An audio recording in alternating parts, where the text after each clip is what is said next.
Hello दोस्तों, मैं doctor Asad Anees. आज हम लोग बात करेंगे दांतों के बीच में खाना फंस जाने के क्या कारण होता है, उसका क्या ट्रीटमेंट होता है। यानी हम बात करेंगे फूड इंफेक्शन के कारण क्या होते हैं, फूड लॉजमेंट के कारण क्या होता है, उसका ट्रीटमेंट क्या होता है, उसका इलाज क्या होता है। जो लोग चैनल पर नए हैं प्लीज वो लोग चैनल को सब्सक्राइब कर दे ताकि जो भी डेंटल से रिलेटेड रिसर्च है, अपडेट है, एडवांसमेंट है, वो आपको मिलता रहे। चलिए शुरू करते हैं। हम कारण के अकॉर्डिंग उसके ट्रीटमेंट को बताते हुए चलेंगे। जैसे कि अगर कारण कैरीज है, यानी कैरीज की वजह से भी दांतों पे खाने पीने की चीजें चिपकी रह जाती हैं, यानी कि दांतों पे सड़न हो जाने की वजह से, दांतों पे कैविटी या गड्ढा बन जाने की वजह से वहां पे खाने पीने की चीजें रुकी रह जाती हैं, चिपकी रह जाती हैं, तो जिसकी वजह से वो और भी बढ़ता चला जाता है, यानी कैविटी या गड्ढा और ज्यादा बढ़ता चला जाता है। इस कंडीशन में आपको डेंटल फिलिंग करानी होगी। डेंटल मटेरियल से उस कैविटी को फिल कर दिया जाएगा, तो आपको ये खाने पीने की चीजें रुकने की जो शिकायत है उससे आपको निजात मिल जाएगी, छुटकारा मिल जाएगा। दूसरा कारण है दांत की इरेगुलरिटी की वजह से, क्राउडिंग ऑफ टीथ की वजह से, यानी दांतों के टेढ़े मेढ़े होने की वजह से, यानी दांत अपनी जगह पे नहीं है, अपनी पोजीशन पे नहीं है, जो उसका नेचुरल पोजीशन है उस पोजीशन पे न होने की वजह से दांत बेतरतीब है।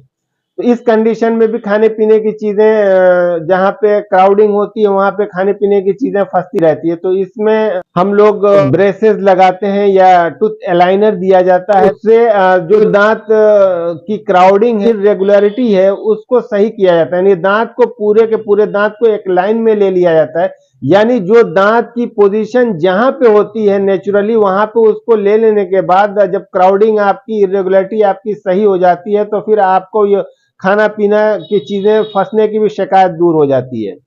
तीसरी कारण है गम डिजीज में, यानी पायरिया में मसूड़ों की बीमारी की वजह से हड्डी गल जाती है, यानी जब दांतों से हड्डी नीचे उतर जाएगी तो वहां पे स्पेस क्रिएट हो जाएगा, वहां पे एक जगह बन जाएगी, उस जगह में खाने पीने की चीजें फंसने लगेंगी।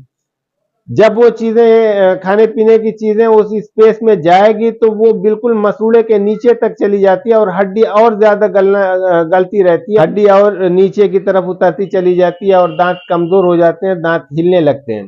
तो इस कंडीशन में आपको डेंटल स्केलिंग और रूट प्लेनिंग कराने के बाद वहां पे जो इंटरडेंटल स्पेस है, यानी दो दांतों के बीच में जो जगह बनी है उसको कंपोजिट फीलिंग करा सकते हैं। कंपोजिट फीलिंग से उस गैप को भर दिया जाएगा, तो आपका ये खाने पीने की चीजें को फंसने की शिकायत से आपको छुटकारा मिल सकता है। कभी कभी उस कंडीशन में हम लोग ब्रिज का इस्तेमाल करते हैं, यानी ब्रिज लगाते हैं। दो दांतों के बीच में अगर फंस रहा है तो दोनों दांतों के साथ दोनों दांतों पे कवर चढ़ा दिया जाता है, जो कवर एक दूसरे से ज्वाइंट होता है, यानी ब्रिज होता है, तो वो ज्वाइंट स्पेस को फिल कर देता है, जिससे आपको खाने पीने की चीजें फंसने की शिकायत दूर हो जाती है। कुछ लोगों में कुदरती तौर पर नेचुरली भी दांतों के बीच में स्पेस होता है। आप लोग देखे होंगे कि बहुत से लोगों में सामने के दांतों में, दो दांतों के बीच में गैप होता है, तो उसमें ऐसा ये शिकायत तो खाने पीने की चीजें फंसने की शिकायत तो नहीं होती है, लेकिन वो लुक में अच्छा नहीं होता, तो उस कंडीशन में विनियर किया जाता है, कैपिंग की जाती है उस जगह को फिल करने के लिए। तो उस जगह को आप विनियर करा के या कैपिंग करा के उस जगह को, या कंपोजिट से भी उसको बिल्डअप करके उस जगह को, इस स्पेस को फिल कर दिया जाता है, तो फिर वो लुक अच्छा आ जाता है। जिसको भी दोनों दांतों के बीच में अगर किसी को खाना पीने की चीजें फंसती हैं तो उसको चाहिए कि हर खाने के बाद डेंटल फ्लॉस का इस्तेमाल करे, और प्रोक्सा ब्रश आता है जो इंटरडेंटल ब्रश होता है, यानी दो दांतों के बीच में, यानी वो एंगल पे होता है, वो एंगल पे होने की वजह से वो दो दांतों के बीच में स्पेस में वो जाके उसकी उस हिस्से को साफ करता है। अगर इस तरीके से आप साफ सफाई को मेंटेन रखते हैं, यानी दोनों टाइम सुबह और शाम ब्रश करते हैं, और हर खाने के बाद आप अपने मुंह को वॉश कीजिए, कुल्ला कीजिए, अच्छी तरीके से साफ कीजिए, और डेंटल फ्लॉस का इस्तेमाल के दांतों के बीच में कोई चीज चिपकी न रहे, रुकी न रहे। अगर इस तरीके से आप अपने ओरल हाइजीन को मेंटेन रखते हैं तो आप इन सब समस्याओं से छुटकारा पा सकते हैं, यानी कैरीज से भी आपको छुटकारा मिल जाएगा, और दांतों के बीच में फंसने की शिकायत जो है उससे भी आपको निजात मिल जाएगा। अब जब चूंकि किसी को अगर है ये शिकायत हो गई है ऑलरेडी, तो उसका तो फिर वो जो